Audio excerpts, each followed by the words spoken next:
Hello, my friend. Today I will tell you another long-forgotten legend. Close your eyes and let the magic transport you to Middle-earth. Our journey begins.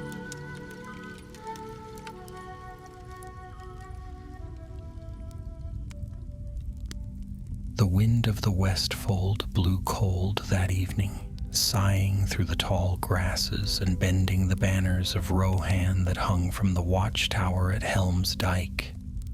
Smoke curled from the hearth fires, but the men around them did not sit easy, for uneasy tidings had ridden with the wind. Strange disappearances had troubled the land. Shepherds gone missing near the eaves of Fangorn, farmers vanishing from lonely steads, and the sound of chanting, low and dreadful, whispering across the night. Eomer, Marshal of the Mark, stood upon the wall, gazing eastward where the shadows of Isengard brooded beyond the mountains. He had seen the White Wizard once, and in that meeting had felt both awe and unease. Now reports of darker deeds reached his ears. Saruman, we called him Kurunir, the wise one, Eomer murmured to himself. But wisdom should not wear such a cloak of secrecy. 3 nights before, a wandering trader had staggered into Edoras with a tale most dire. He had seen Dunlending chiefs kneel before Saruman, swearing blood oaths in the black pits beneath Orthanc. Torches flared red against stone, and cruel tokens were placed into their hands. Iron rings bearing the White Hand's mark.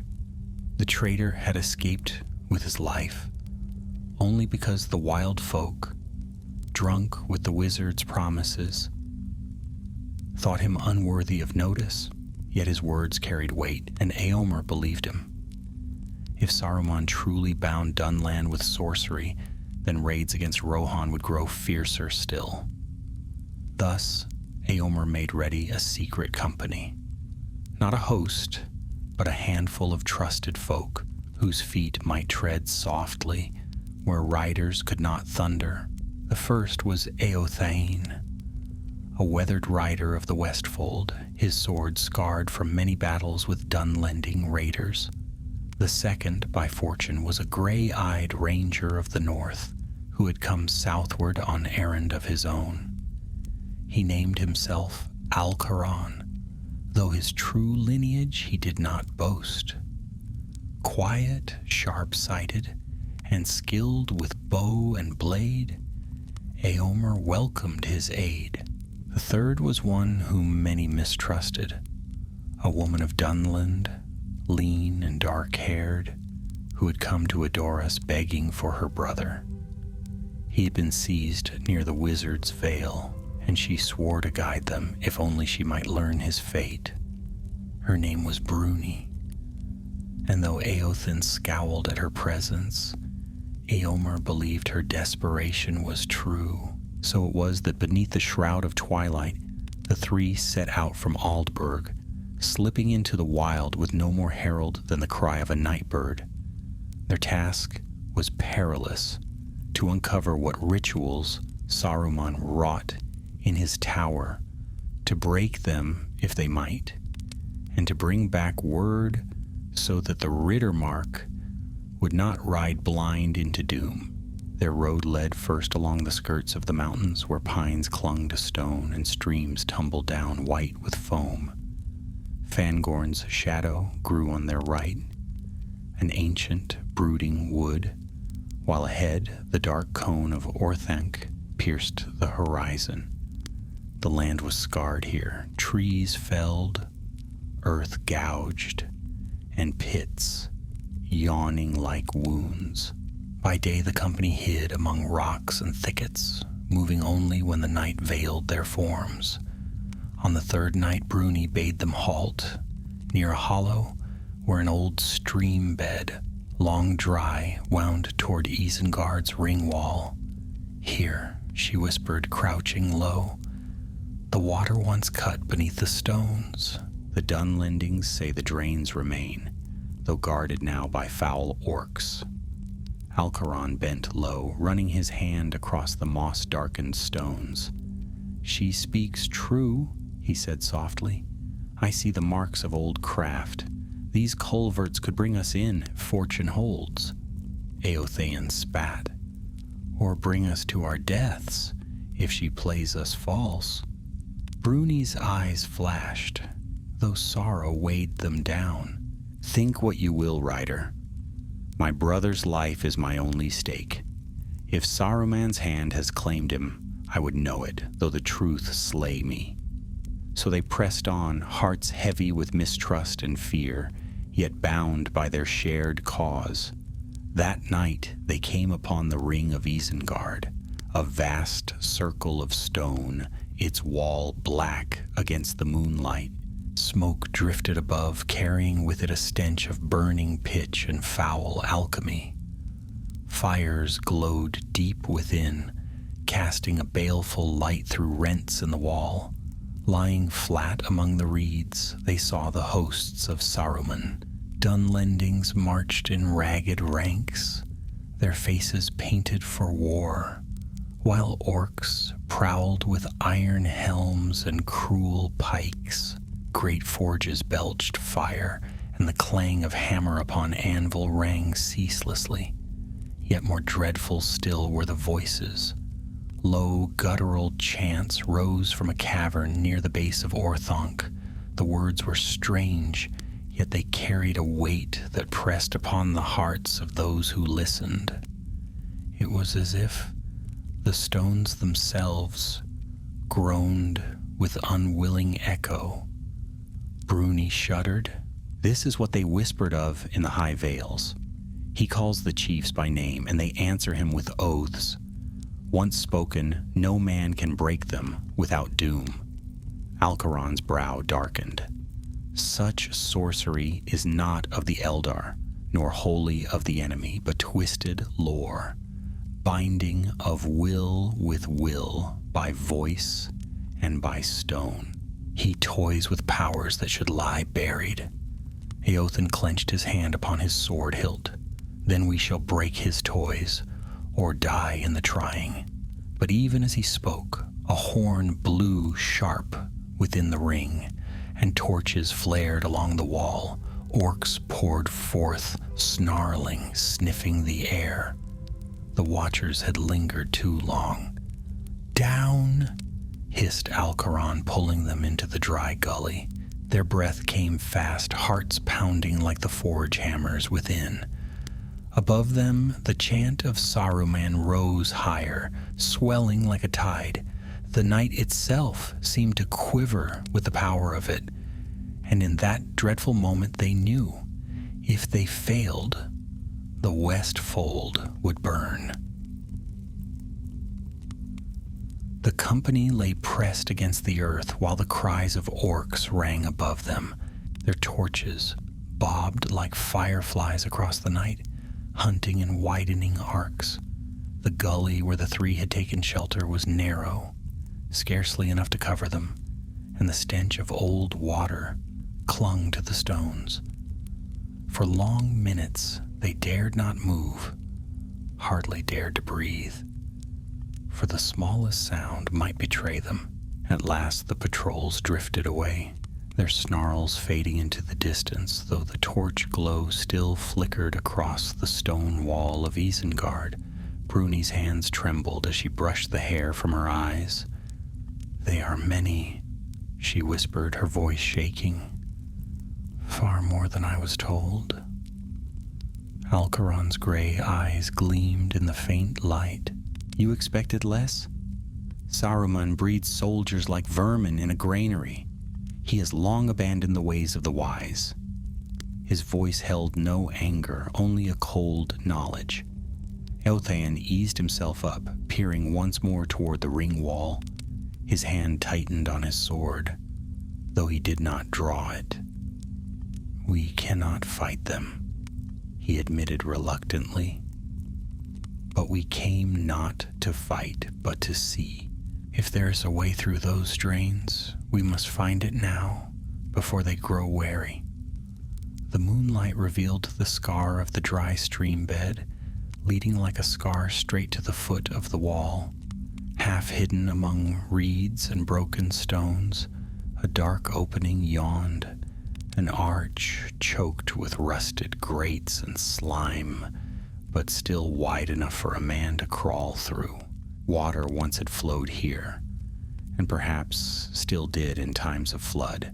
"This is the way," Bruni said, her voice hushed yet firm. "The Dunlendings speak of it in secret, though they fear to tread it. It is said the drains lead beneath the forges to caverns where none but Saruman's chosen dare to walk." Alcaron studied the whole. "Then it is the road we must take." They waited until the patrols passed far off, then crept forward like shadows, every step slow and measured. The opening smelled of rust and damp earth, and the grating was slick beneath their hands. Eothaion pressed his shoulder against it, grunting softly as the iron shifted. With a rasp, the grate lifted, and he dragged it aside with care. One by one, they slid into the darkness. The tunnel was narrow and foul, its walls slick with damp. The sound of dripping echoed ahead, and the air was heavy with the tang of old stone and iron. They moved slowly, crawling at times on hands and knees. Above them, faintly, the rumble of hammers echoed through the rock, as though giants beat the bones of the earth. After what felt like hours, they came to a branching. One tunnel led upward toward the light of distant fires. The other sloped deeper, a blackness thick and choking. They paused, whispering together. "Upward," Eothane urged, "toward the forges. We will see what he makes and perhaps learn his strength." But Alcaron's hand touched the stone, his ear pressed against it. He shook his head. "The forges are but a mask. The true danger lies below. Do you not feel it? The weight, the pull? It is there Saruman binds men to his will." Bruni's eyes flicked between them. Fear was plain upon her face, yet so too was desperation. "If my brother is here, he will be among the prisoners below, not above, where orcs fashion weapons." Eothane muttered darkly, but at last gave a sharp nod. "So be it. But mark me, this road leads us to death." They took the downward passage. The air grew heavy, damp with the breath of hidden caverns. Strange lights flickered upon the walls, sickly green and pale blue, though no torch burned. The stones sweated, and their footsteps echoed, though they moved as softly as they could. At last the tunnel widened, and they crept to its mouth, staring into a vast chamber. Here the truth of the rumors lay revealed. The cavern was lit by burning braziers, their flames casting a red glow upon the walls. In the center, a circle of stone had been carved into the floor, runes etched deep and blackened as if by fire. Around the circle knelt a score of men, Dunlending chiefs by their garb, while robed figures walked among them, chanting in low, dreadful tones. At the far end, upon a raised dais, stood Saruman himself. His staff gleamed pale as bone, his black robes flowing about him. His eyes, bright and piercing, swept over the kneeling men as though he looked into their very souls. Upon his hand shone a ring wrought of silver and iron set with a dark stone, and upon a pedestal beside him lay the palantir of Orthanc, veiled in a cloth, though faint light seemed to seep through. The company watched in silence, their hearts pounding. Saruman raised his staff, and his voice filled the cavern. It was not loud nor shouted, yet it carried with it a force that made the very stone tremble. "Swear, sons of Dunland," he said, "swear to me, and no foe shall stand before you. Swear, and the lands of Rohan shall be yours to plunder, their horses yours to ride, their gold yours to keep. One by one, the chiefs pressed their hands to the runes, and the stone flared red beneath their palms. When they rose, they bore in their hands small rings of black iron, each marked with the white hand. Their eyes burned with strange fire, and their voices rang out as they cried their oaths. Bruni breath caught in her throat. "This is the black rituals," she whispered. "This is how he binds them, not with chains of iron, but with chains of the soul." Eothane's face had gone pale, though anger burned in his eyes. "By the gods of the Mark," he muttered, "this is treachery beyond measure." Alcaron's hand found the hilt of his sword, but he did not draw it. His gaze was fixed upon Saruman, and his face was grim. "He twists the lore of the wise. Rings, tokens, words of power bound by the Palantir. This is no simple oath. They are slaves to his will now." The three withdrew into the shadows, their hearts heavy with what they had seen. But even as they turned, a sound broke the silence behind them. A scrape of stone, a whisper too loud. Bruni stiffened, her eyes wide with dread. From the darkness emerged a figure clad in mail, helm upon his head, the white hand upon his breast. He was no orc, but a man of Rohan, his hair fair, his face sharp with cunning. He held a blade ready, and his eyes glittered with malice.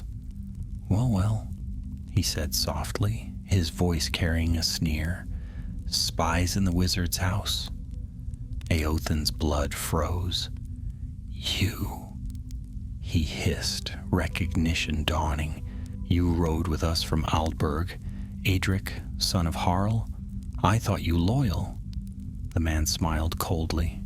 "Loyal, aye, but not to the horse lords. The voice of Saruman speaks sweeter than any mead. He promised me more than Éomer ever would.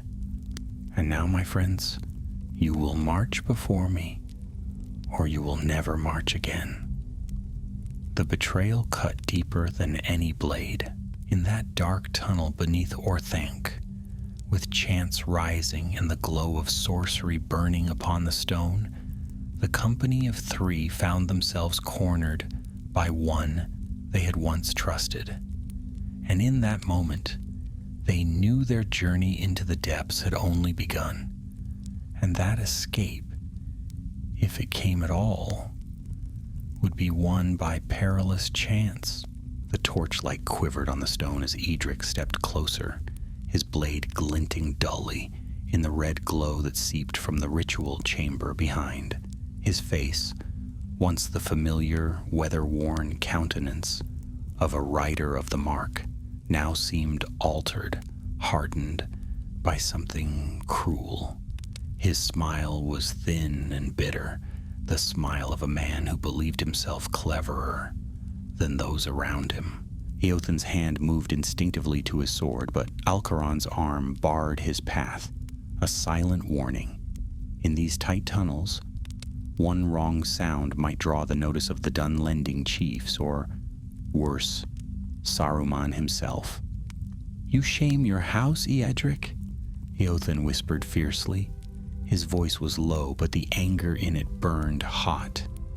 "You shame the Mark. What would your father say?" The traitor tilted his head, his sneer never faltering. "My father died poor, scrabbling in the earth to feed his kin, while the lords of the Mark feasted in Meduseld. The White Hand promises no such life for me. I will stand beside power, not beneath it."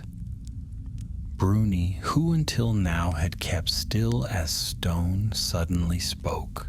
"Power?" Her voice quivered, but there was fire behind her words. "Do you call it power to kneel like a thrall while Saruman chains your soul? You know not what you serve. I saw the light in those men's eyes, strange and hollow. They are no longer themselves. Edric's eyes flickered at her words, but only for a moment. He steadied himself quickly, lifting his blade a little higher. Enough. I'll not bandy words with spies.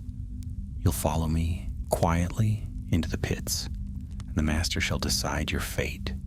Resist, and your bodies will never be found. The silence stretched. Eothen's jaw clenched, and his hand still hovered near his sword hilt. Alcaron, however, did not look at Edric. His eyes roamed the tunnel walls, the stones, the shadows. At last he said softly, "We will go with you." Eothen turned his head sharply, fury sparking in his eyes.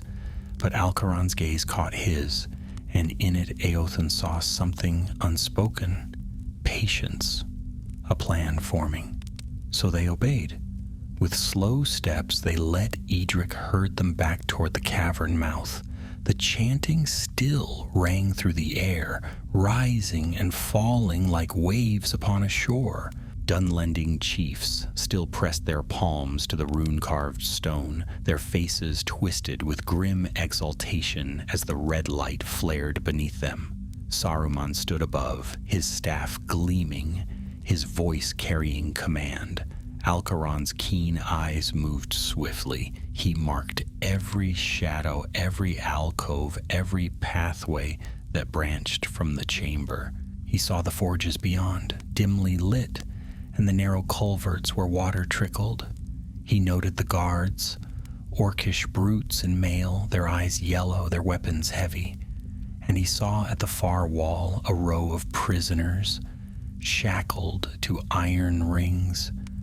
Bruni's breath caught, and for a heartbeat she nearly cried aloud. Among them, gaunt, beaten, but alive, was her brother. His head hung low, his dark hair matted with blood, but she knew him.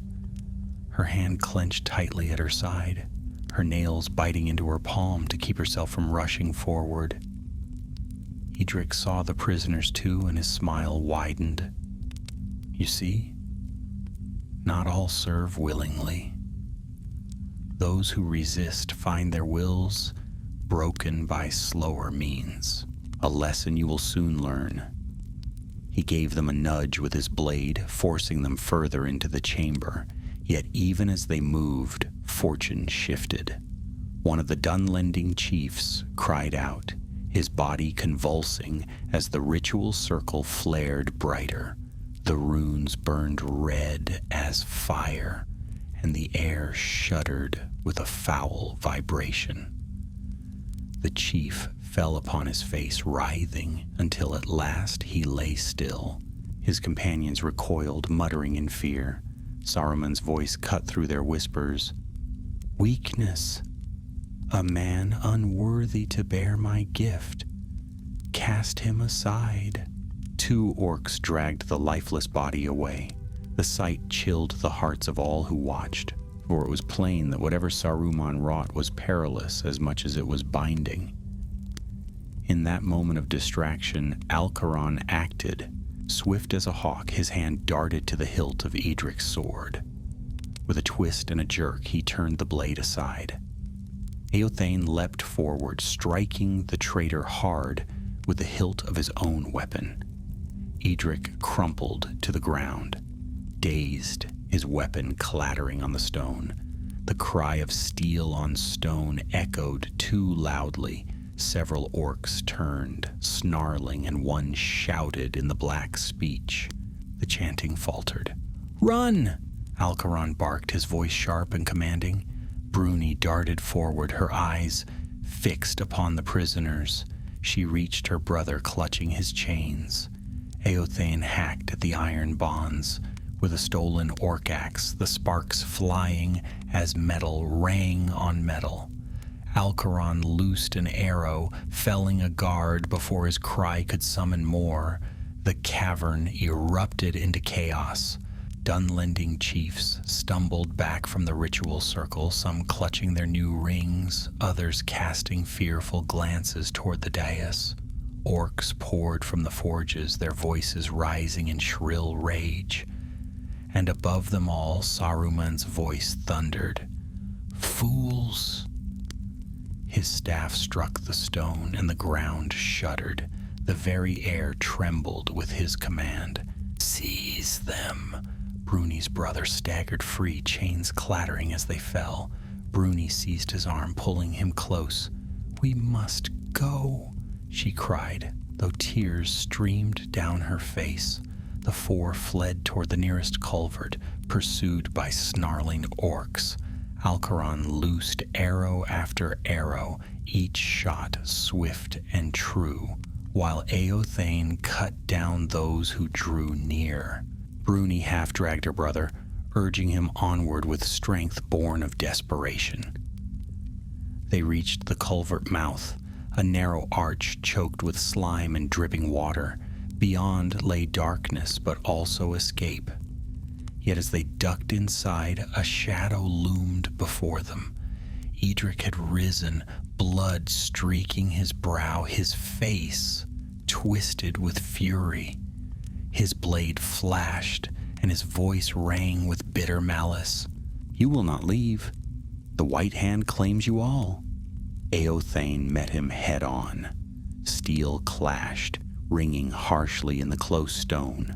The two riders fought with all the ferocity of their kin, but Eothane's heart burned with a fire Edric could not match.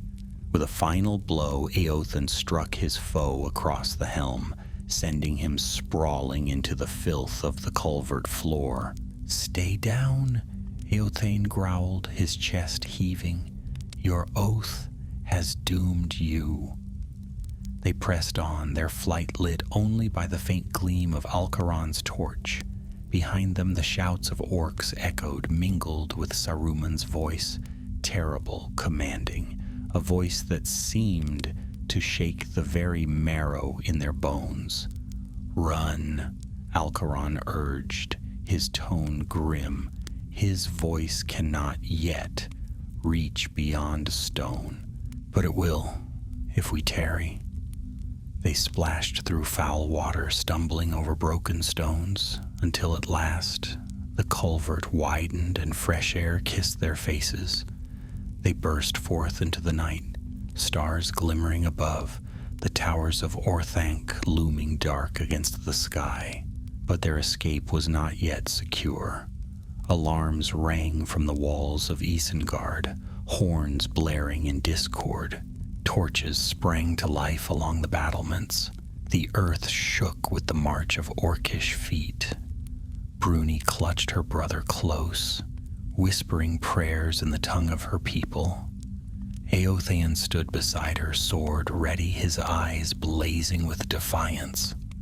Alcaron knocked another arrow, his face grim and steady.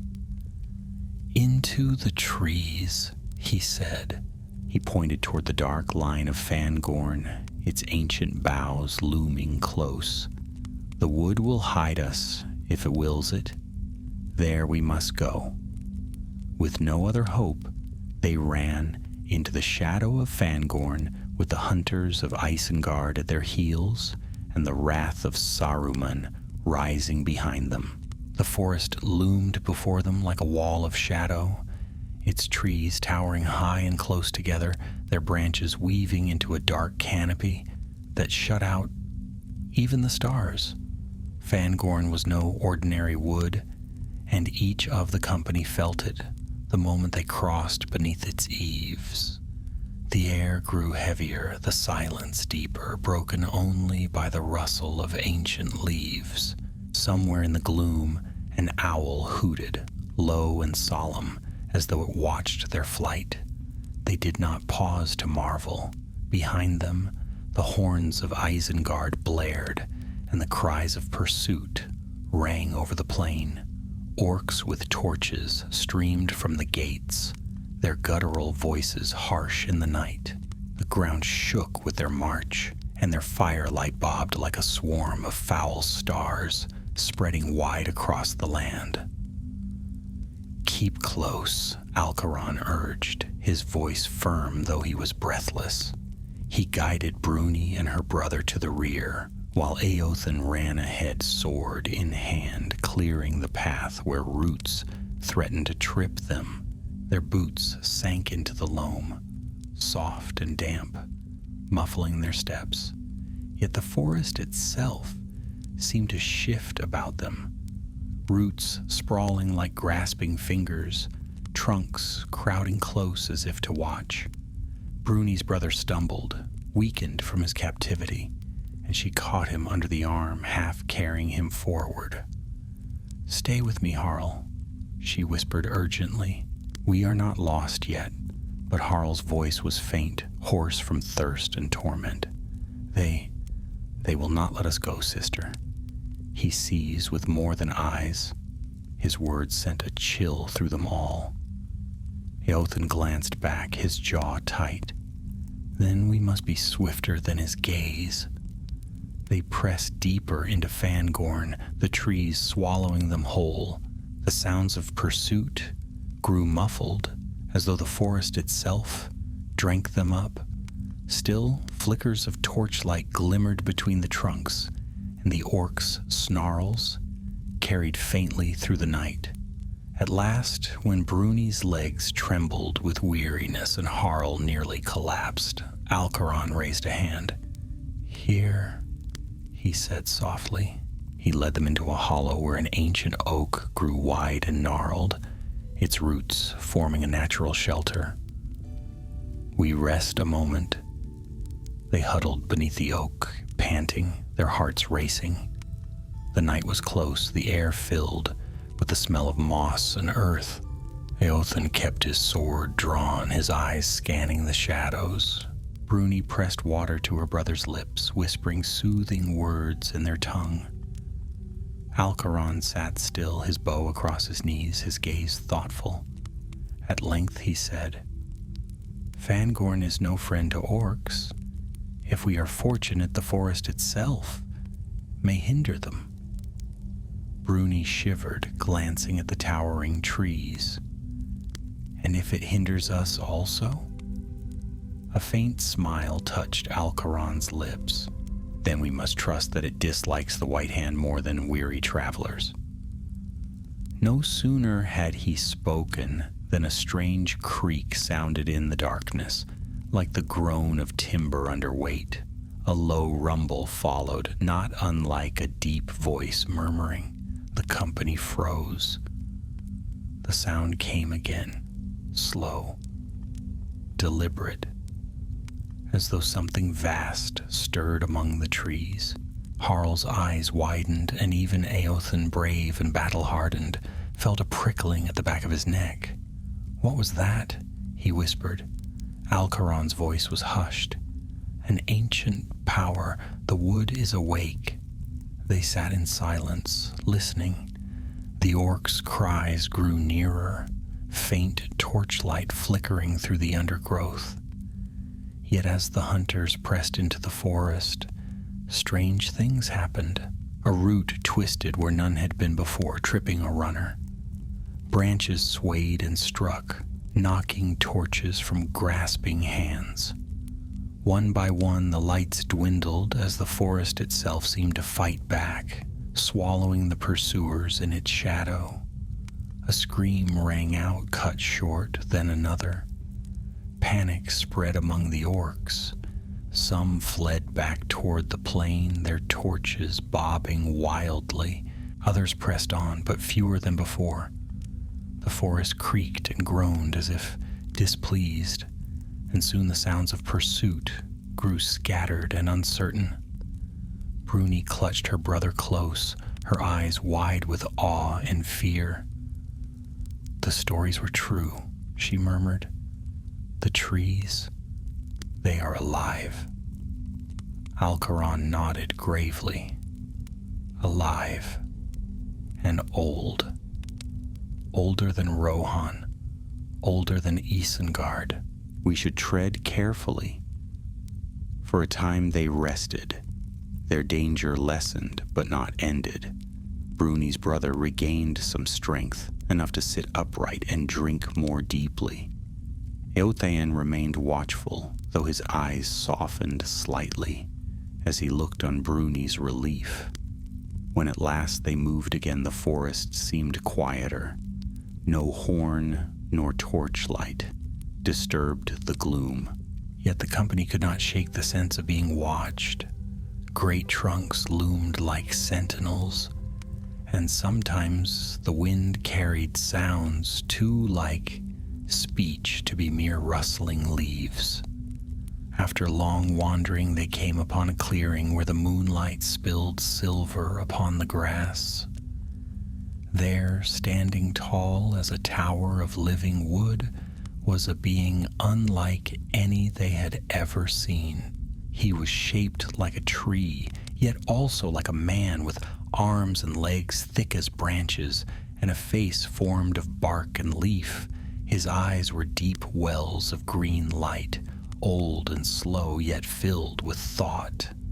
Moss hung from his shoulders, and his steps were ponderous, each one shaking the ground slightly. The company stopped at once, rooted by awe and fear. Eothen raised his sword, though it wavered in his grip.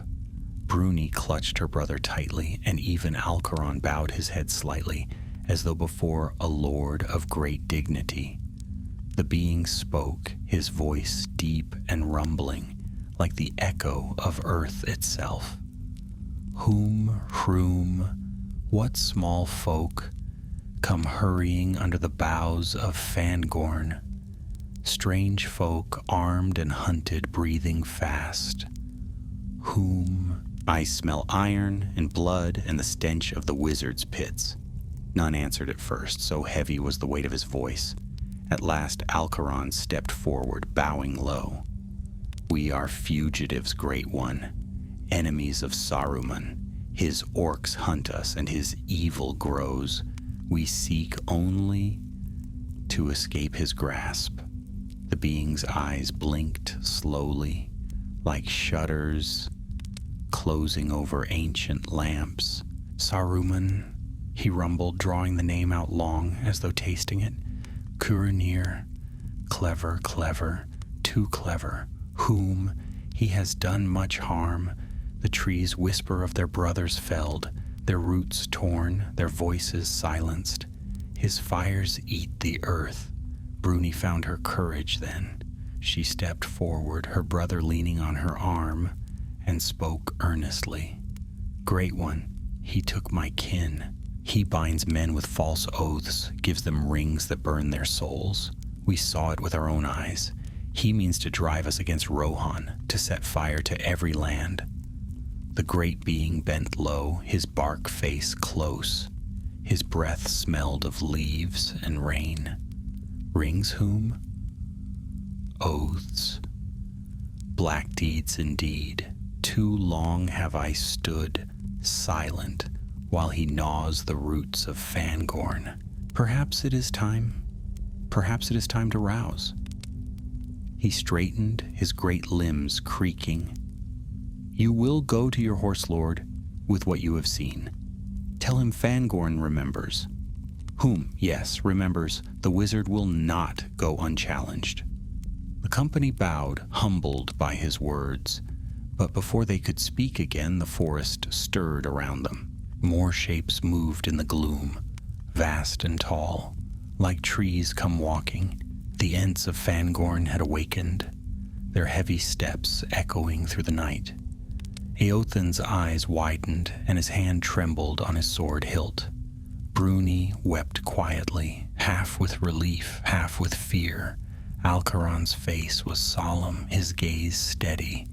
The Ent bent once more, his eyes upon them. Go now. The chase is not ended, but the wood will turn aside the hunters. Whom? The time of reckoning draws near. With that he turned, his long strides carrying him away into the forest, his deep voice rumbling like distant thunder. Around them the Ents moved, slow and deliberate, vanishing into the shadows. The company was left alone in the moonlit clearing, hearts pounding, spirits stirred. They had seen what few mortals had ever seen, and they knew that Fangorn itself was rising against Saruman. Yet their task was not done. They still carried the molds and tokens stolen from Isengard, proof of the black rituals, and Eomer waited in Rohan for word of the wizard's schemes. Eothen sheathed his sword at last. "Come," he said quietly. "The Ents have bought us time. Now we must bring warning to the mark." And with weary steps but burning purpose, the company set their faces westward, leaving the deep forest behind, though its voices seemed to follow them, whispering of war to come. The pale light of dawn crept slowly across the fields of the Westfold, painting the sky in hues of rose and gold. Dew clung to the grass, and the morning air was sharp and cool, carrying with it the faint smell of wood smoke from scattered farmsteads. But the beauty of the hour brought little comfort to the weary company as they emerged at last from the shadow of Fangorn. Behind them, the forest brooded dark and silent, its ancient boughs swaying faintly, though no wind stirred. Bruni looked back often, her eyes wide with a mingling of awe and fear. She still heard, in her mind, the deep rumbling voices of the Ents, and the memory of those vast walking trees weighed heavily upon her heart. Never again would she think of Fangorn as a place of mere wood and leaf. Her brother Harl stumbled beside her, leaning heavily on her arm. Though free of his chains, his strength had not yet returned, and every step seemed an effort. Yet his eyes, dark, hollow, but no longer despairing, fixed on the horizon, as though hope itself carried him forward. Eothen strode ahead, his sword at his side, his shoulders set. His anger had not abated since their narrow escape beneath Orthanc. The betrayal of Edric burned in him, more bitter than the memory of Orcish pursuit. That a rider of the mark sworn to his people should turn willingly to Saruman's hand, that wound cut deep. Alcaron walked silently, his bow slung across his back, his gray eyes ever watchful. Though he said little, his thoughts worked ceaselessly.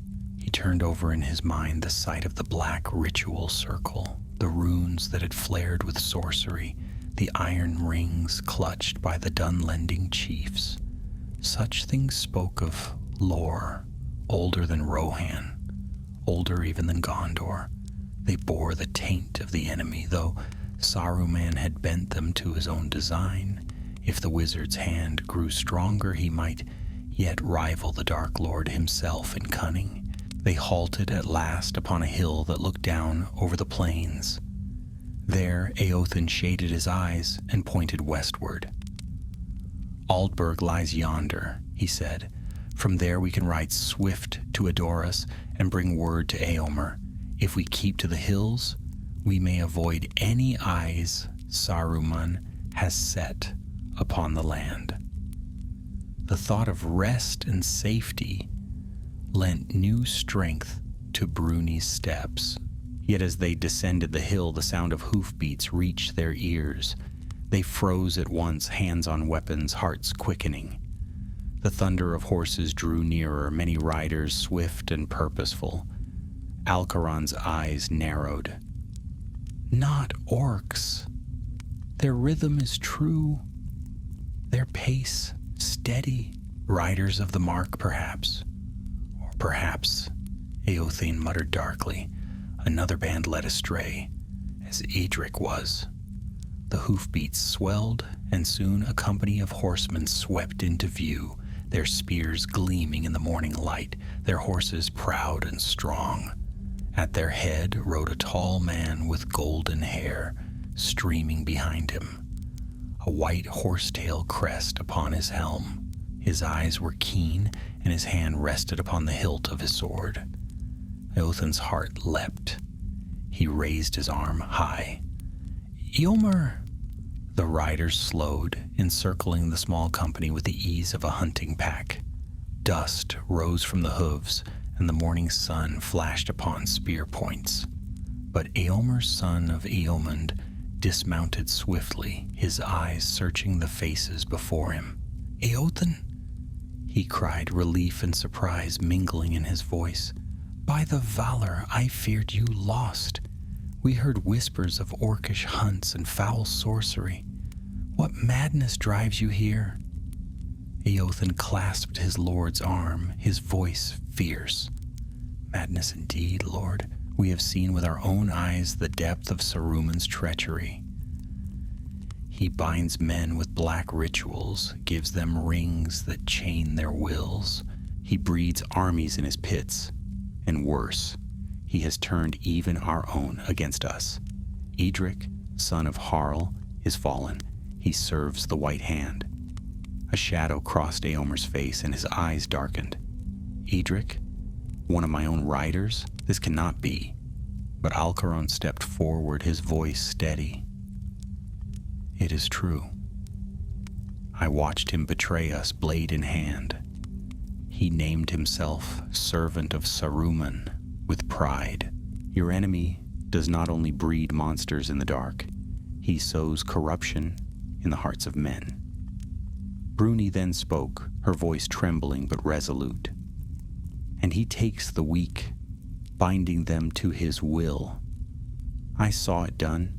He made my people kneel, gave them rings of iron, and swore them to war against the mark. My brother was taken captive to break his spirit, and many others with him. If he cannot win loyalty, he makes slaves instead. Eomer listened in silence, his eyes grave. When she finished, he looked upon her with something like pity. Dark indeed is the path of Curunir, yet your courage speaks true. You risked all to bring this warning. He turned then to his riders, his voice rising. You hear it? The wizard's hand stretches across our land. No farm, no hall, no village is safe if he is not stopped. The time for half measures is past. Rohan must be ready. The riders of the mark cried out in assent, their voices fierce and clear, but Eomer raised his hand again, commanding silence. We ride to Edoras. Theoden King must hear this with his own ears. There the proof will be weighed and counsel taken. His eyes softened as he looked once more upon Eothane, Alcaron, and Bruni. You have done more than many companies of riders could. Come, ride with us now. Horses were brought, strong and swift, and the weary company mounted with gratitude. Bruni's brother was lifted gently before a rider, for he lacked the strength to sit alone. The thunder of hooves rose once more, but now it was the sound of safety, of fellowship, as the company sped westward under the brightening sun. Yet though they rode swiftly, shadows still lingered in their hearts. Alcaron gazed back toward the mountains, where Orthanca's dark spire pierced the sky. He thought of Saruman standing upon his dais, his staff raised, his voice thundering. The wizard had not been thwarted, only angered. His rituals would not cease because a handful of spies had escaped. Eothen too looked eastward, his face hard. The betrayal of Edric gnawed at him still, and he swore silently that no other son of the mark would fall so easily to the White Hand. And Bruni, though she rode with her brother safe at last, could not banish the memory of the Dunlending chiefs kneeling in the red glow, their eyes alight with unnatural fire. Her people were bound to Saruman's will, their swords soon to be raised against Rohan. It was a doom she dreaded, for it would set kin against kin. As Edoras came into view at last, its golden hall shining atop the hill, The three knew that their journey had only sown the first seeds of warning. War was coming swifter and darker than any had dreamed. And in the black heart of Isengard, Saruman's voice rose once more, calling his hosts to him, and the white hand spread across the land like a storm. The city of Edoras rose like a crown upon the green hill, its thatched roofs shining golden in the morning light, its walls strong and fair. Above them all stood Meduseld, the golden hall, its roof gleaming like burnished bronze, visible for miles across the mark. To Bruni, who had never seen such a place, it seemed a city of kings from old songs. To Eothane, it was home, and never had its sight filled him with more urgency. The riders thundered up the long path, hooves striking sparks upon the stone. Folk of Edoras turned to watch them pass, murmuring to one another in wonder and unease. Never did a company of riders return from the east, with haste and grim faces, unless dark tidings pressed close behind them. Eomer dismounted at the great steps of Meduseld, his hair bright as gold in the sun. He spoke quickly with the guards at the door, and at his word, the gates of the hall were thrown wide.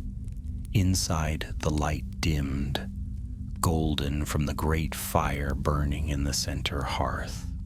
Tall pillars carved like spears line the hall, their tips lost in the shadowed rafters above. At the far end sat Theoden King upon his high seat, bent and weary, his face pale. His hands gripped the arms of his chair as though the weight of the crown pressed heavily upon him. Beside him stood Grima, called Wormtongue, thin and pale, his black hair lank, his eyes ever shifting. He leaned close to the king's ear, whispering even as Eomer strode forward. "My lord," Eomer said, bowing low before the throne, "we return with tidings of grave import. Saruman of Isengard moves openly against us. He binds the wild men of Dunland with sorcery and breeds armies beneath his pits. He means to burn the Westfold to ashes." Theoden stirred weakly, his gaze flickering. "Saruman," he murmured, his voice low and uncertain. "Once he was our ally." Grima bent swiftly, whispering in the king's ear. "Lies, my lord, half-truths, carried by frightened men. You see how fear rules them. Would you cast aside years of counsel for the babble of outlaws?" His pale eyes darted to Eomer, and malice gleamed there. But Eothane stepped forward, his voice ringing clear. "No babble, lord. I saw it with mine own eyes. A rider of Rohan, Edric, son of Harl, turned traitor and served the White Hand. He led us into Saruman's snare. We barely escaped with our lives." At that, murmurs spread through the gathered men of the court. Shock, disbelief, fear, all rippled like wind across grass. A rider of the Mark? Fallen to treachery? Alcaron stepped forth then, his voice calm but unyielding. "I am no man of Rohan, yet I too witnessed it. The wizard works dark rituals, binding men with tokens of iron. He draws upon powers no mortal should wield, powers that echo the enemy's own. If he is not opposed, his dominion will stretch across these fields until none stand free." Grima hissed softly, his pale face twisting. "Outlander, you speak of things you do not understand. Curanir is wise. He counsels only what is best for all peoples. It is the pride of men like Eomer that breeds war where none need be." But before he could weave more poison, Bruni stepped forward. She trembled as all eyes turned to her, yet her voice carried with desperate strength. "My brother was taken by Saruman's orcs. I saw the truth in his pits, saw my people kneel before him. He gave them rings, binding their wills, twisting their hearts. He swore them to march against Rohan, to burn your fields and slay your kin. This is no rumor, no lie. It is doom, unless you rise against it. Her words rang with such raw pain that the hall fell silent.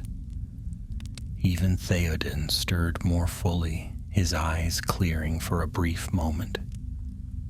He looked upon Bruni, and sorrow touched his face, but Grima leaned close again, his voice soft and insidious. "Do not be deceived, Lord," he whispered. "This woman is of Dunland. Would you trust her when her people have ever been foes of the Mark? Perhaps she is but another snare sent by the wizard to draw us into folly." Eomer's hand went to his sword. "Hold your tongue, Grima. You speak as though all truth were falsehood and all falsehood truth. If you would cast doubt on every voice raised against the wizard, then where does your loyalty lie?" The hall erupted with shouts, some crying support for Eomer, others muttering uneasily at Wormtongue's words.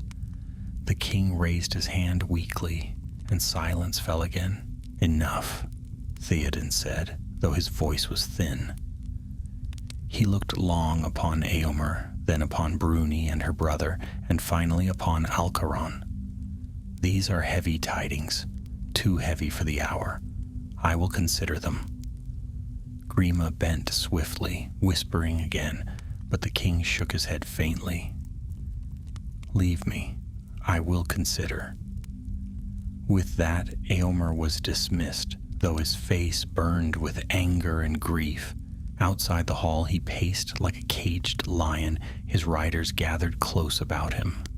"They are blind," Eothen muttered, striking his fist against the wall. "Blind or bewitched? Wormtongue coils about the king's ear like a serpent. He will do nothing until it is too late." Bruni sat with her brother nearby, her hands clasped tightly.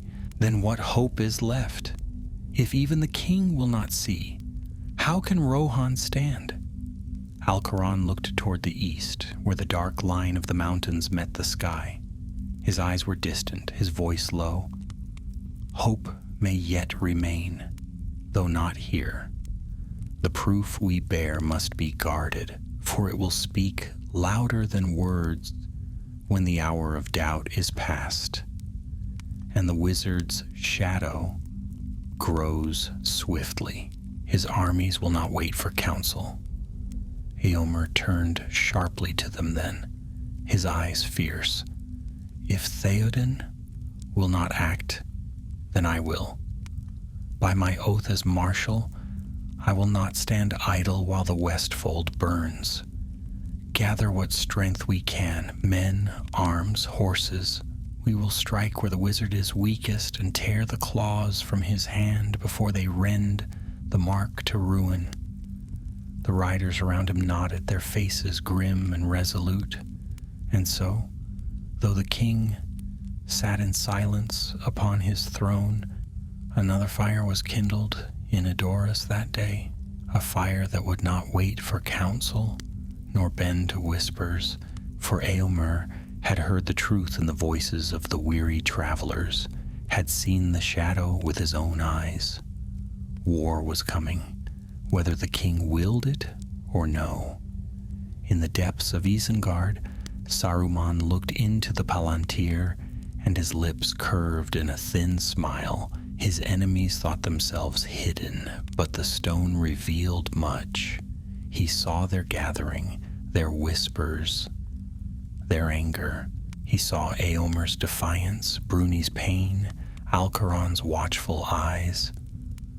"Let them struggle," he murmured, his voice echoing in the chamber of Orthanc. "Let them gnash their teeth. The net has already closed, and when the storm breaks, it will sweep them all away." And he lifted his staff, speaking words of power. In the pits below, the forges roared higher and the cries of orcs mingled with the chant of Dunlendings. The black rituals had only begun. The days that followed were uneasy in Edoras. The golden hall of Meduseld gleamed bright in the sun, but inside its walls shadows lengthened.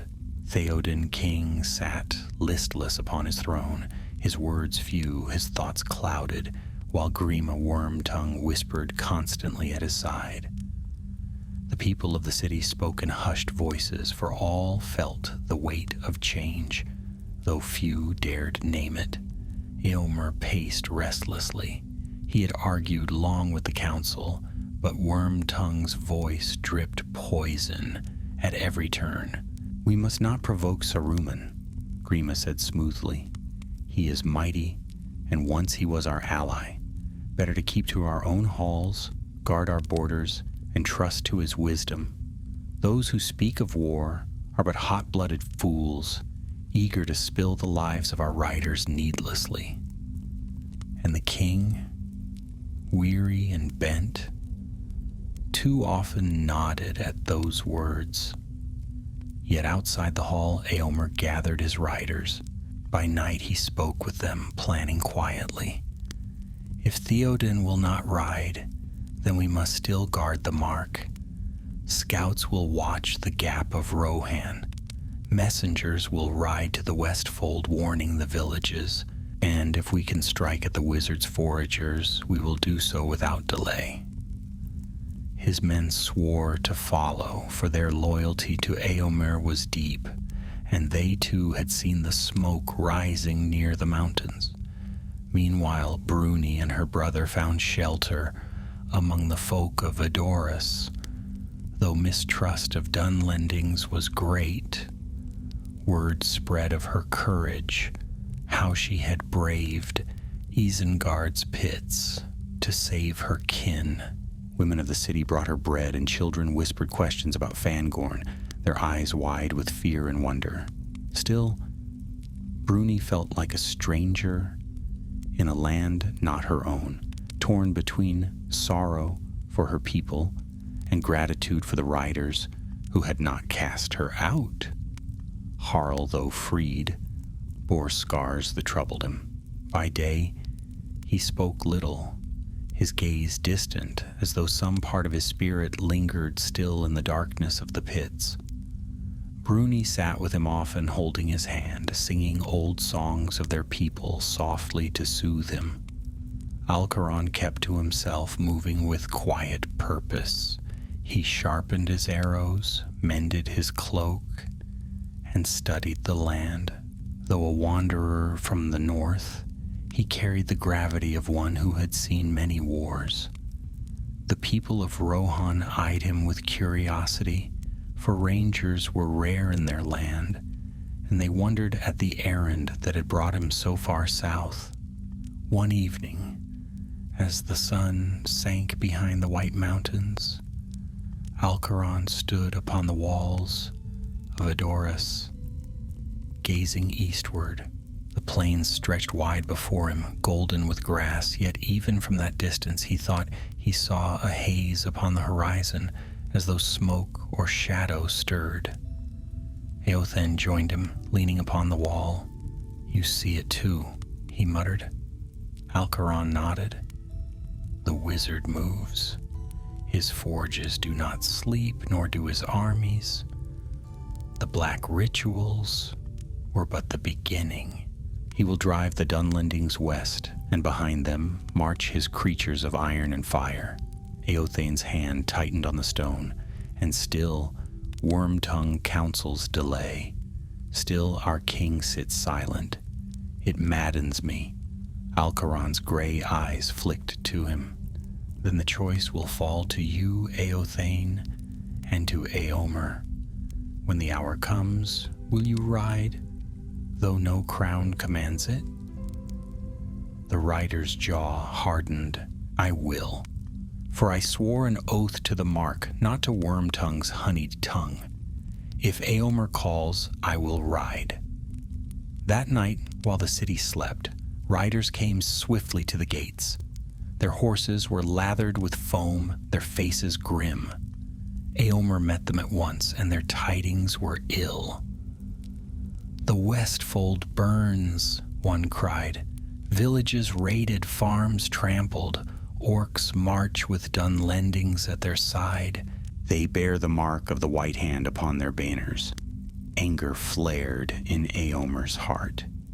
Without waiting for counsel, he summoned his Eorid. "We ride at dawn," he declared. "Let the king say what he will. The mark will not be left undefended while I breathe." Word spread swiftly. Eothean armed himself at once, his eyes alight. Alcaron too made ready, stringing his bow and sharpening his sword. Bruni came to them as they prepared, her brother leaning on her arm. "You cannot leave me here," she said fiercely. "My people march with Saruman, but I will not. I will ride with you, and perhaps I can speak to them.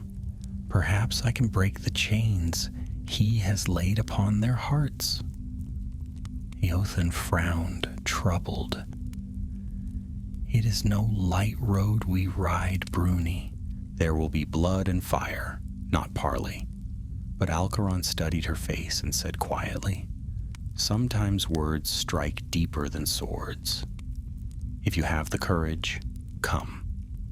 So it was that, when dawn broke red over the plains, Bruni mounted behind her brother on a strong bay horse, and the company of Eomer thundered forth from Edoras.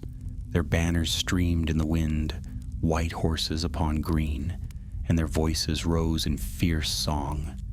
They rode swift and hard, covering miles as the sun climbed. The plains rolled out before them, dotted with farmsteads and pastures. Smoke smudged the sky to the west, black against the morning light. By noon they reached the first village, and what they found chilled their hearts. The homes were burned, their thatches fallen, their walls scorched. Cattle lay slain, fields trampled. Blood stained the earth, though the bodies of the slain had been taken. The air was thick with ash, and the smell of death lingered. Bruni wept softly, for though these were not her people, the sight of such ruin tore at her heart. "This is what he promises them," she whispered. "Land stolen, lives broken. He has made them beasts." Eomer's face was grim. "Then beasts they shall be hunted as, until the White Hand is cut from the land." They pressed on, their hearts hardened. That evening they found survivors hiding in a copse of trees.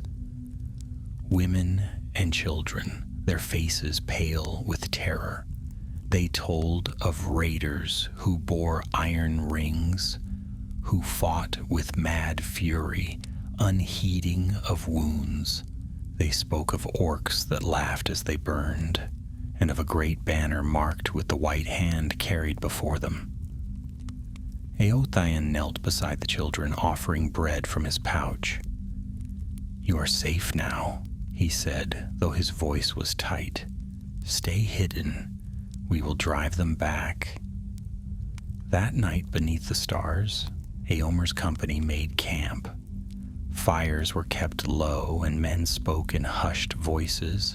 Alcaron moved among them, speaking little, but his presence lent them strength. Bruni sat apart, her brother beside her, and she sang softly in the tongue of Dunland, a song of loss and longing. Some of the riders listened, their faces thoughtful, for though her words were strange, the sorrow in her voice was plain. At dawn, scouts returned with news. A host of orcs and wild men camped by the river not far ahead, their fires lighting the plain. They numbered many, but their guard was loose, their confidence great. Omer rose, his sword in his hand, and the sun glinted upon its edge. "Then we ride to meet them," he declared, "for the Westfold, for the Mark, and for all who call this land home." The riders mounted, their spears gleaming, their hearts fierce. Bruni watched them, fear and hope mingling in her breast. The clash to come would decide not only the fate of the Westfold, but perhaps the turning of the wizard's tide. And as they rode forth, the dawn broke bright behind them, while to the east the shadow of Orthanc grew darker still.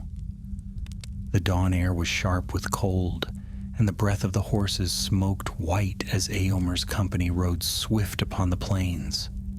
The thunder of their hooves rolled like distant storms, steady and strong, while above them the sky flushed red and gold with the rising sun. Spears gleamed, banners streamed, and though their number was not great compared to the hosts of Isengard, the riders of the Mark carried with them the fire of their land and the fury of their hearts. Bruni clutched her brother's waist tightly as their horse galloped with the Eord. The rhythm of hooves beneath her shook her bones, and the wind whipped her hair into her face, yet she did not falter. Fear pressed at her heart, but a fiercer determination rose to meet it. She had seen the pit of Orthanc with her own eyes, had heard Saruman's terrible voice bind her people with chains of false promise. Now, for the first time, she rode not as a prisoner or wanderer, but as one who had chosen her side.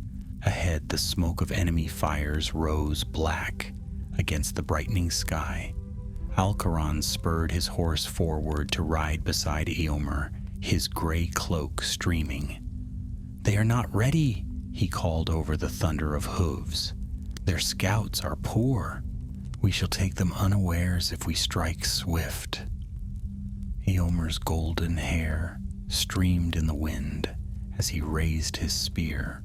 "Then we give them no time to gather for the Westfold." The riders gave a great cry, their voices carrying like thunder across the plains. The enemy camp lay in a shallow valley by the river, a sprawl of tents and fires where Dunlendings lounged with their crude weapons and orcs squabbled over meat. Some still slept, their iron rings glinting in the firelight. The first they knew of danger was the sound of the riders' horns, sharp and clear, cutting through the dawn. Panic seized them, but too late. The Eord swept down upon the camp like a storm unleashed. The clash was sudden and terrible. Spears drove into startled foes. Horses trampled through the half-woken mass, and cries of fear rose above the din. Orcs shrieked, Dunlendings cursed, but the riders pressed through with fierce discipline, striking swift and hard. Eothen rode at Eomer's side, his sword flashing, cutting down a foe who raised a spear against him. His face was set in grim determination, but in his eyes burned the fire of vengeance for the villages lost.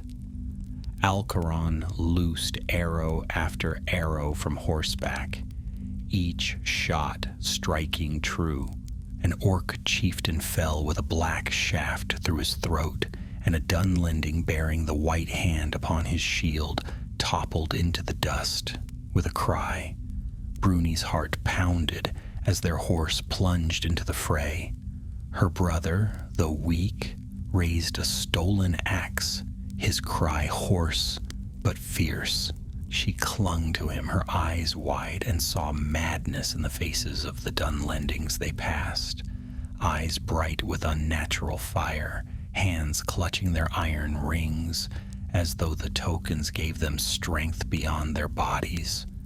The battle raged across the camp. Tents were trampled, fires overturned. Orcs howled and fled, but many fought with vicious fury, cutting at the horses' legs, dragging riders down. Dunlendings, bound by Saruman's oaths, pressed forward, heedless of wounds, their mouths frothing, their eyes glazed. They struck like men possessed, falling even as they clawed at their foes. Eomer carved a path through them, his spear shattering against a shield, his sword flashing free. His voice rang above the tumult, calling his men to him, steadying their charge. Wherever his banner flew, the riders pressed hardest, their formation holding true. Bruni watched in horror as one of her people fell beneath Eomer's blade, his iron ring flashing as he died. She cried out, but her brother's voice cut through. "No, do not weep for him, sister. He was already lost. That ring stole his soul long before the blade struck." Her tears blurred the chaos, yet she clung tighter, her resolve hardening. She would not falter, not now. The battle surged toward the river. The enemy pressed back step by step. But though the riders drove them hard, the foe did not break as ordinary men might. The power of the rings held them fast, their wills chained to Saruman's command. At last, Eomer raised his sword high, its blade flashing like fire in the sun. "For Rohan, for the mark!" he cried, and his men answered with a great shout. They pressed as one, a tide of horse and steel, sweeping the enemy into the river. Orcs floundered in the water, dragged down by the weight of their armor. Dunlendings struggled, their cries wild, until the riders struck them down without mercy. The battle was won, but not without cost. Several riders lay fallen, trampled in the mud, their spears broken. Horses bled from cruel cuts, and the cries of the wounded rose amid the smoke. Yet the camp was theirs. The white hand torn down, its banners trampled in the dust. Eothen dismounted, his breath ragged, his sword dripping dark. He looked about the field, his face grim. "Too many," he muttered. "Too many of our own blood among them. He has twisted them beyond reason." Bruni slid from her horse, her knees weak. She knelt beside a Dunlending who lay dying, his eyes still burning with strange fire. In his hand he clutched the iron ring, his fingers stiff around it. With trembling hands she pried it free. The man gave a rattling sigh and fell still, his eyes clearing in death. She held the ring aloft, its black surface glinting. "See," she whispered, her voice breaking. "This is his chain.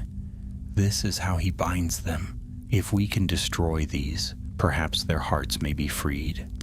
Alcaron took the ring from her hand, studying it with grim eyes. "It is wrought with cunning," he said. "The craft is dark, though crude compared to the works of the enemy. Yet its power lies not in the metal alone, but in the oaths spoken, the will that feeds it. To break such bonds will take more than hammer and fire." Eomer came then, weary but unbowed. He looked upon the rings, upon the fallen, and his jaw tightened. "Then we must strike at the source. These tokens are but shadows of his true craft. If Saruman is allowed to work his rituals unchecked, all Dunland will rise against us, and Rohan will be overrun. We must cut out the rot before it spreads." The riders raised their voices in assent, though sorrow weighed them down. For they had seen the truth. This war was not merely steel against steel, but will against will, bound by dark chains. That night they buried their dead, piling stones over the fallen with solemn words. Bruni sang softly as the last stone was set, her voice carrying over the plains like a lament. Even the riders, though they knew not her tongue, bowed their heads at the sorrow in her song. When the fires were lit and watch set, Eomer gathered his captains. Alcaron and Eothen stood with him, and Bruni sat nearby, her brother sleeping at last. Saruman's hand is heavier than we feared, Eomer said, his voice low. If he can bind whole clans to his will, then no village is safe. We must carry this proof to adore us again. The worm-tongue's tongue may twist against us. Theoden must see with his own eyes that war is upon us. And if he still does nothing? Eotheon asked bitterly. Eomer's eyes hardened. Then we ride without his leave. Better to be called traitor than to let the mark burn. Silence fell. Each man weighed the words, knowing the peril they carried. At last, Alcaron spoke. Then dawn will find us on the road once more, but be swift. The wizard's gaze is long, and his wrath grows with every hour. The black rituals are not yet ended. They are only beginning. And far away in the dark tower of Orthanc, Saruman bent over the palantir, his hand heavy upon it. He saw the battle lost, his rings torn from the dead, the riders standing in defiance. His eyes burned with fury, but also with cunning. So, he whispered, they defy me still? Let them. For every skirmish they win, I will answer with fire. For every ring they take, I will forge 10 more. And when my hosts march, Rohan shall crumble like straw before the storm. The stone glowed darkly in his hand, and the shadows deepened in the chamber of Orthanc. The black rituals pulsed with new strength, binding men tighter, summoning more to his cause. The storm was not yet upon them, but its thunder already rolled. The morning after the battle by the river dawned cold and gray. Mist clung to the plains, wrapping the fallen in shrouds of white. The riders moved among the wreckage of the enemy camp, stamping out the last smoldering fires, gathering what spoils they could. Spears were salvaged, blades polished clean, and horses tended with careful hands. Yet their mood was grim. Victory had been theirs, but none mistook it for more than a fleeting triumph. Bruni sat close to her brother, who dozed fitfully by the embers of their fire. She watched the riders moving with quiet efficiency and thought how strange it was to sit among them, men who had once been the dread of her people, yet now they shared the same fear, the same grief, the same weary hope. She held one of the iron rings in her hand, turning it slowly between her fingers. The metal was blackened, crude, but its weight felt heavier than steel. Alcaron approached, silent as a shadow. His cloak was damp with mist, his bow across his shoulder. He crouched beside her, his gray eyes studying the ring. "You should not linger with it," he said softly. "The longer it is held, the stronger its whisper grows." Bruni started and glanced at him. "I thought it only a token, nothing more." Alcaron shook his head. "Metal shaped by craft is one thing. Metal bound with words of power is another. The oaths poured into it still echo faintly. Do you not hear it?" Bruni frowned, listening. For a moment there was only the hiss of damp wood on the fire. Then, faintly, she thought she heard something, like the murmur of a voice far away, speaking words she could not quite understand. Her hand clenched, and with a shiver she dropped the ring onto the ground. Alcaron caught it up at once, wrapping it swiftly in a strip of cloth.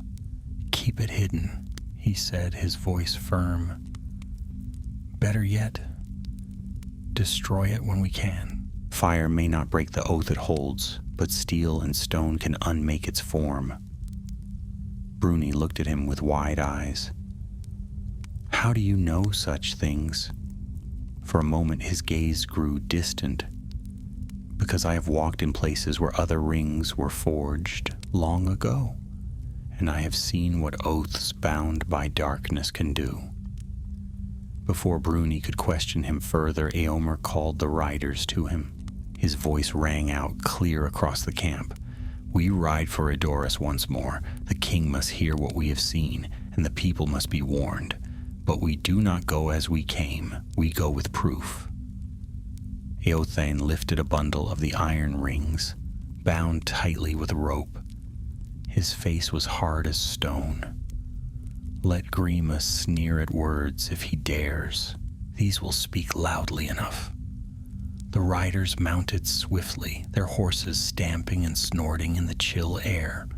Bruni and Harl were set upon a gentle mare, and Alcaron rode beside them, ever watchful.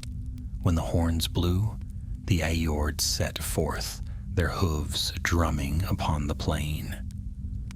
The journey back was tense. Scouts reported movements to the north, where columns of smoke rose faintly against the sky. Once they caught sight of a band of orcs crossing the ridge, but the creatures fled at the sound of the riders' horns. Each day the sense of shadow grew, as though the very land stirred uneasily beneath the tread of the white hand. On the third night they camped near the edge of a grove, setting their fires low. Bruni could not sleep, haunted by dreams of the ritual chamber, the glowing runes, the red light, the faces of her people bound by unnatural fire. She rose and walked apart, gazing up at the stars. Alcaron joined her quietly. "Sleep evades you," he said. She nodded, her eyes never leaving the heavens. "Every time I close my eyes, I see them kneel, my uncles, my cousins, men I knew, all bound to him now. And I wonder, if I stood there, if he called my name, would I too have knelt?" Alcaron's voice was gentle but firm. "You did not. You came to Edoras, you sought help. That choice has weight. Chains cannot bind one who does not clasp them." Bruni turned to him suddenly, her voice breaking. "But what of them? Are they lost forever?" The ranger's gaze grew troubled. "I do not know. Some bonds can be broken, but others cut too deep. It may be that only in death are they freed. Yet there is always hope, small though it may be." Tears welled in her eyes, but she nodded slowly. "Then I will hold to that hope, though it be faint as a star in storm."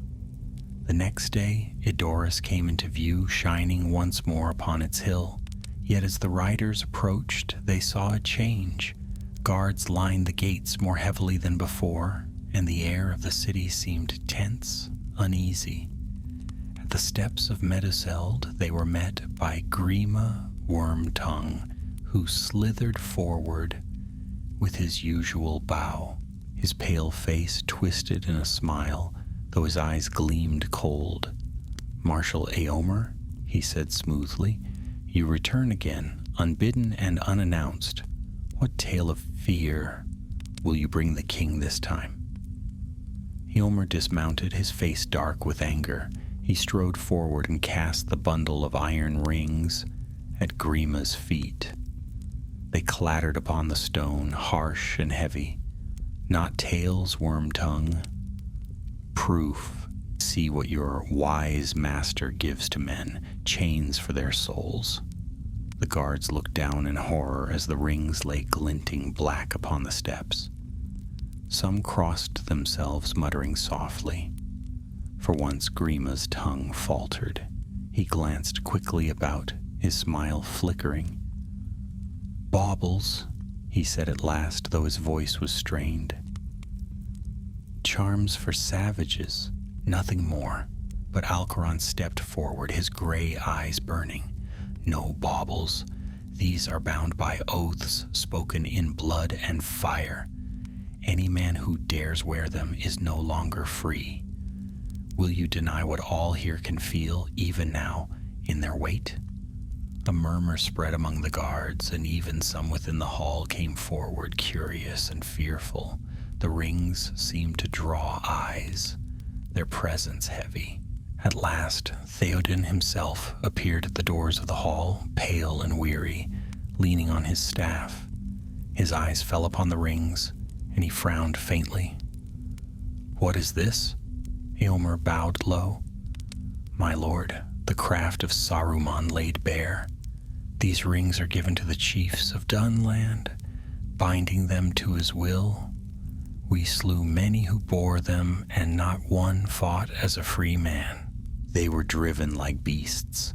The king stooped, reaching for one of the rings with trembling hand, but Bruni darted forward, catching his wrist. "Do not touch it, lord," she cried.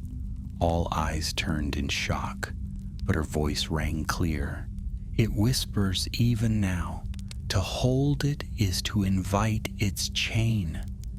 Look, but do not wear." Theoden paused, his hand hovering, then slowly withdrew. He looked long upon Bruni, his gaze uncertain, yet in his eyes flickered something clearer than before. Grima hissed like a snake disturbed. "You would let a wild woman from Dunland speak above your counselors? She lies, lord, she lies to drive you to ruin." But Eomer stepped forward, his voice fierce. "No, Grima, she speaks truth, as she has always done. You are the one who lies to weaken the will of your king while the white hand tightens about us. The west fold burns, yet you would have us sit idle." The hall erupted in shouts, some for Eomer, some for Grima.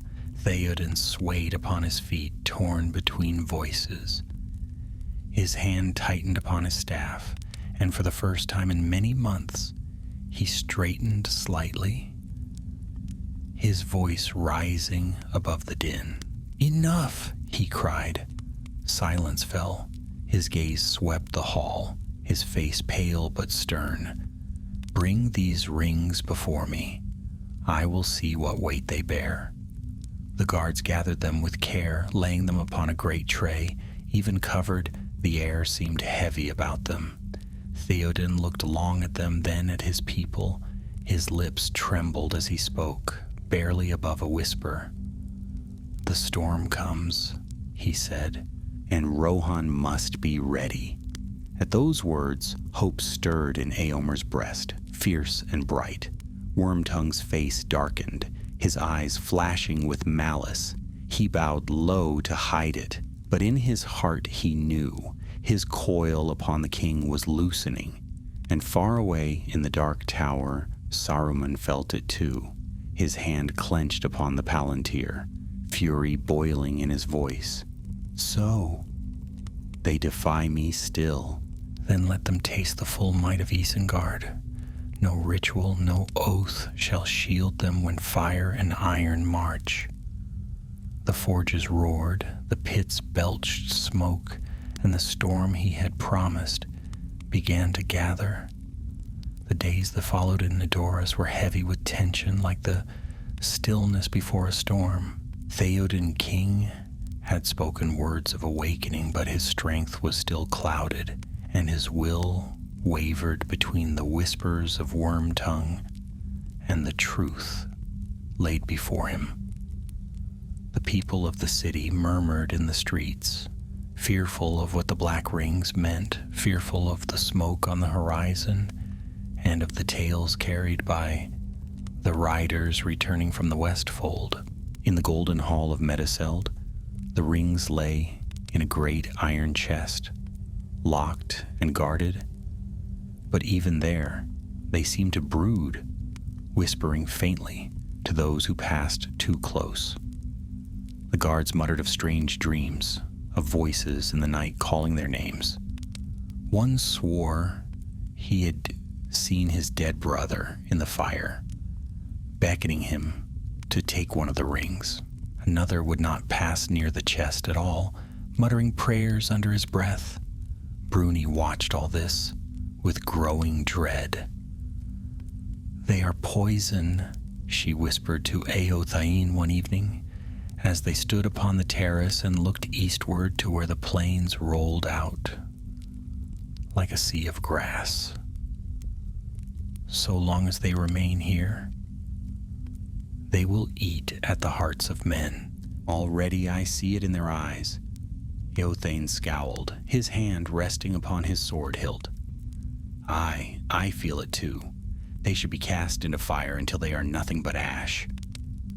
But Alcaron, standing nearby, shook his head slowly. Fire alone will not suffice. The oaths bound into them would linger still, seeking form. They must be broken utterly, ground to dust, beneath stone, until not a shard remains to whisper. Eomer joined them then, his brow furrowed. We may yet do so when time allows, but greater peril looms. Scouts report a host gathering in the north, orcs and wild men together, marching with banners of the White Hand. If they strike, it will not be raids and foragers, but war. His words proved true. The very next day a rider came from the Westfold, his horse staggering, foam upon its flanks. He tumbled from the saddle before the gates, his armor rent and blood upon his brow. They come, he gasped, an army, vast as I have never seen, Dunlendings clad in iron, orcs in black mail, and great beasts dragging engines of war. The villages burn, the fields are blackened. They march for the gap, and none can stand before them. The alarm spread swiftly. The bells of Edoras rang, calling the people to arms. Women gathered their children, preparing to flee to the mountains. Men sharpened blades, though many had little more than spears or wood axes. The fear in their eyes was plain, for they knew they faced not mere raiders, but the full wrath of Isengard. In the Golden Hall, council was held. Theoden sat upon his throne, pale but listening, while Eomer stood tall before him. We must ride to the Westfold, Eomer urged. Gather every rider who can bear a spear. Strike swift, and perhaps we may scatter them before they cross the Isen. But Wormtongue stepped forth, his voice smooth as oil. And leave Edoras unguarded? Leave the king to the mercy of his enemies? No, Lord, do not listen to this reckless counsel. Better to wait behind your walls. Better to trust in the wisdom of Saruman. Perhaps even now he restrains his people, and this is but a passing quarrel. A murmur of anger rose among the captains, but Theoden raised his hand weakly. His gaze wavered, torn between Wormtongue's whispers and Eomer's fiery words. I know not, he murmured. The shadow is heavy upon me. I am weary. Eomer's heart burned, but he bowed his head. To defy the king openly would be to break the bond of the mark, yet to obey Wormtongue's counsel would doom them all. He turned and strode from the hall, his riders following. Outside in the stables, Eothane cursed aloud, striking the wall with his fist. If we wait, the Westfold will be ashes before we ride. We cannot sit idle while our people burn. Alcaron's gray eyes were grim. Then ride without leave. Sometimes duty to land and kin outweighs duty to crown. Eomer's face was hard. I will gather those who will follow. If Theoden calls me traitor, so be it. Better traitor in name than coward in truth. That night, Eomer spoke quietly with his most trusted men.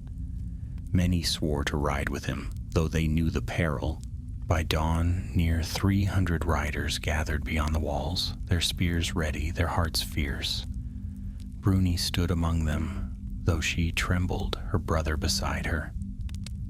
You need not ride, Eothane said softly. You have done enough.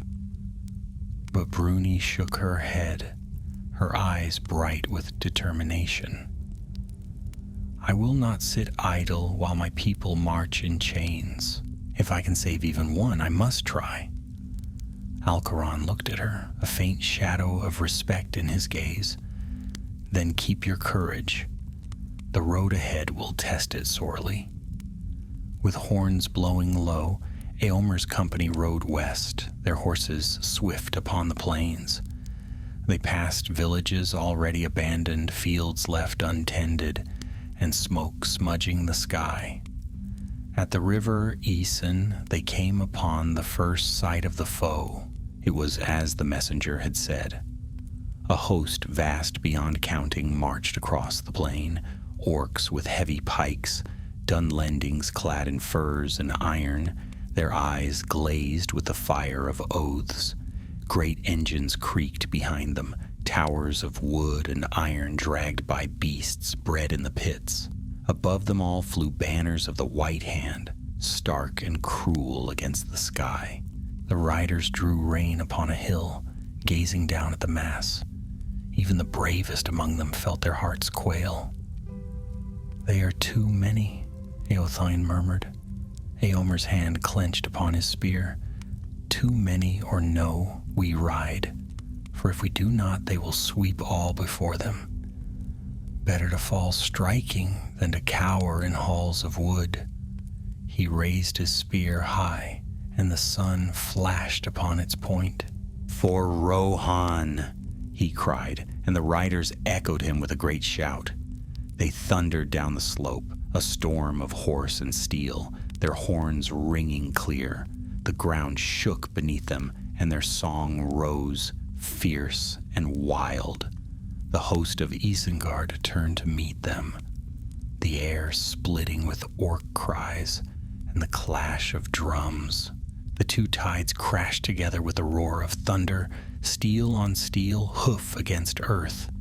Bruni clung to her brother as their horse plunged into the fray, her heart hammering.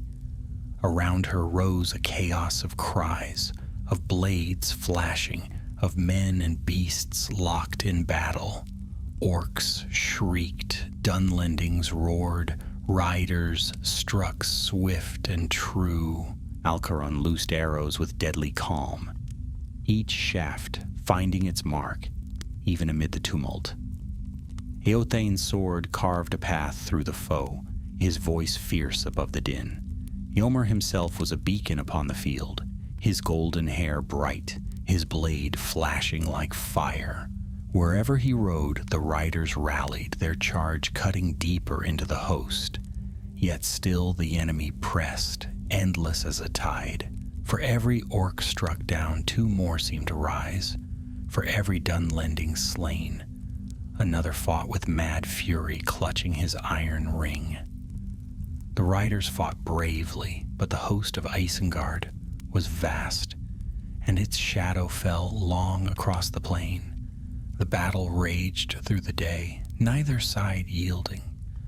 Blood soaked the earth, cries filled the sky, and the fate of the Westfold hung by a thread. And far away in Orthanc, Saruman bent over the Palantir, watching with cruel delight. His voice echoed in the minds of his thralls, urging them onward, binding them ever tighter. "Fight, my servants," he whispered. "Fight until the fields of Rohan drink deep of blood, for this is but the beginning. The black rituals will bind all, until none stand free of my hand." And as the sun sank red into the west, the battle still roared, fierce and unbroken, with no end yet in sight. The sun dipped low over the plain, staining the sky with blood-red light. The clash at the river had turned into a storm of iron and fire, unyielding on either side. Horses screamed, steel rang, and the cries of men and orcs alike mingled in a dreadful chorus.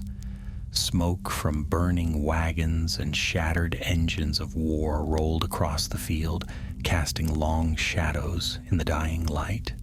Eomer still rode at the forefront, his golden hair darkened with sweat and dust, his sword flashing with every stroke. Wherever his voice rose above the din, the riders rallied, striking with renewed strength. Yet for all their valor, the enemy was vast. Orcs pressed in waves, Dunlendings fought with the strength of madness, their eyes alight with the fire of Saruman's oaths. Alcaron moved like a shadow among them, loosing arrow after arrow, never missing his mark. When his quiver emptied, he fought with sword and knife, his movements swift and precise. Yet even he could see the weight of the host pressing down upon the riders, like a tide that could not be turned. Bruni clung to her brother as their horse fought its way through the melee.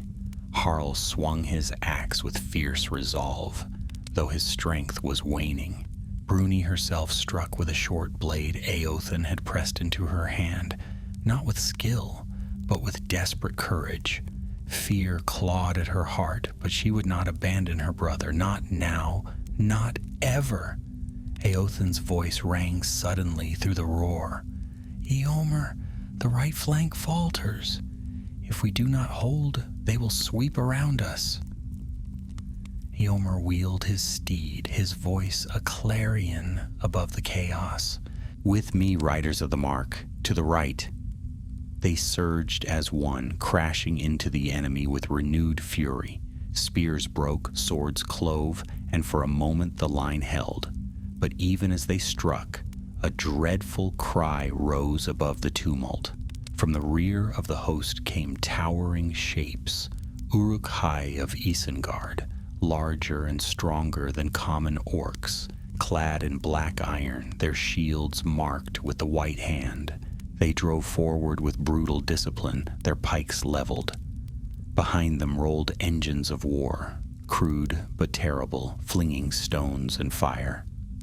The riders staggered under the fresh assault. Horses reared, men fell, and the line buckled. For a moment it seemed all would be lost. Eomer fought like a lion, his sword cutting down foe after foe, but his voice was hoarse, his arm weary. Eothain rode at his side, his face grim, his blade scarred from endless blows. Alcaron stood firm, felling Uruk after Uruk, though the press of bodies closed around him. Bruni cried out as her horse stumbled, nearly throwing her and Harl to the ground. Orcs surged toward them, their yellow eyes gleaming. In that instant she thought all was ended. But then the ground itself shook. A deep groan rolled across the plain, so low it seemed to rise from the very earth. The sky darkened, as if shadow passed over the sun, though the evening light still burned red. From the edge of the plain, where the dark line of Fangorn lay, figures stirred. Tall shapes, vast and terrible, striding forth with limbs like living wood. Ents. The shepherds of the forest had come. Their eyes burned with ancient wrath, and their great arms swung like hammers. They strode into the press of orcs and Dunlendings, and the host of Isengard faltered. With every step, an orc was crushed, a war engine toppled, a Dunlending scattered like straw. The sound of their voices rumbled across the plain, slow and deep, like the tolling of some mighty bell. The riders gasped, awe and terror mingling in their cries. Bruni clutched her brother's hand, her eyes wide with wonder. "They have come," she whispered. "The forest has roused." Eomer raised his sword high, his voice fierce. "Forth, riders of Rohan, the wood fights beside us. Drive them back." With a cry, the Eord surged again, striking the enemy while confusion spread through their ranks. The Dunlendings faltered, their iron rings glowing faintly in the fading light. Some tore them from their hands, crying out as though waking from a dream. Others clutched them still, fighting on with mad resolve. The orcs, seeing the Ents stride among them, shrieked in terror. Many fled, casting down their arms, only to be crushed beneath great feet like tree trunks. War engines splintered, fire was quenched in the soil, and the host of Isengard was thrown into ruin. Yet still, in the heart of the field, the Uruk-hai stood, their discipline unbroken, their pikes held firm. They roared their defiance, and their captains barked harsh orders, trying to rally what remained. Yomer spurred his horse forward, calling his men, "With me, break their line for the mark."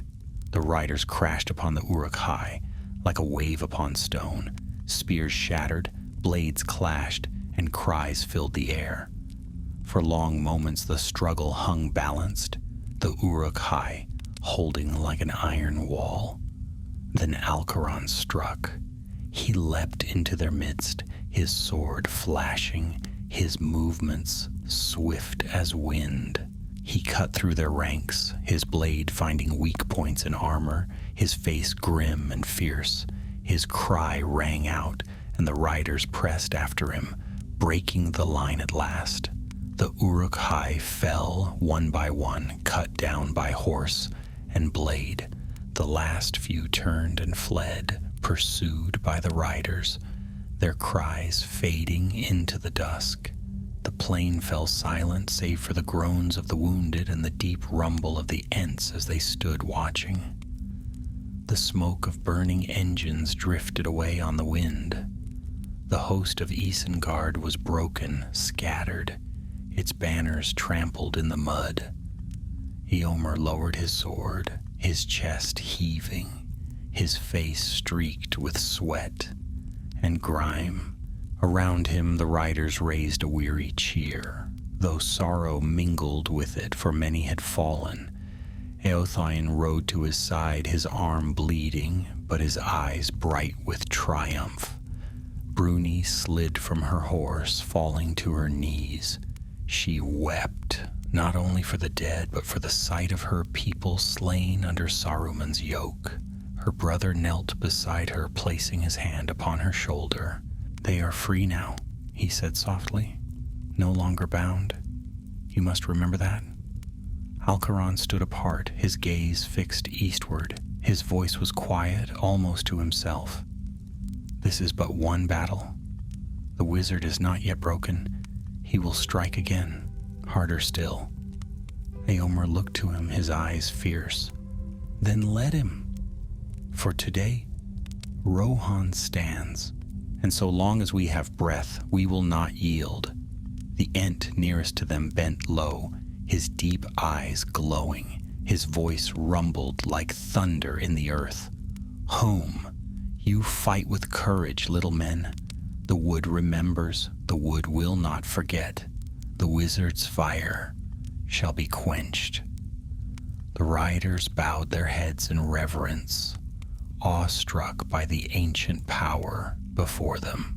And far away in the tower of Orthanc, Saruman raged, his hand clenched upon the palantir, his voice a storm of fury. He had watched his host broken, his rituals undone, his rings torn from the hands of the dead. The cries of the defeated echoed still in his ears, and the shadow of Fangorn loomed against him. "Fools!" he spat, his voice carrying like thunder through the dark chamber. "They think this a victory?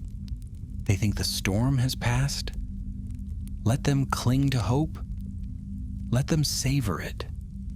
For I have yet to show them the full power of Isengard." And so, though the field lay quiet and the riders of the mark raised their weary cries of triumph, the war was far from ended. The black rituals still burned in the pits, and the hand of Saruman still stretched across the land, gathering strength for the battles yet to come. But for that night, beneath the red sky and the watchful eyes of the Ents, the riders of Rohan stood unbroken. They had faced the storm, and still they endured, and in their endurance lay the seed of hope, faint yet unyielding, that one day the shadow might be cast down forever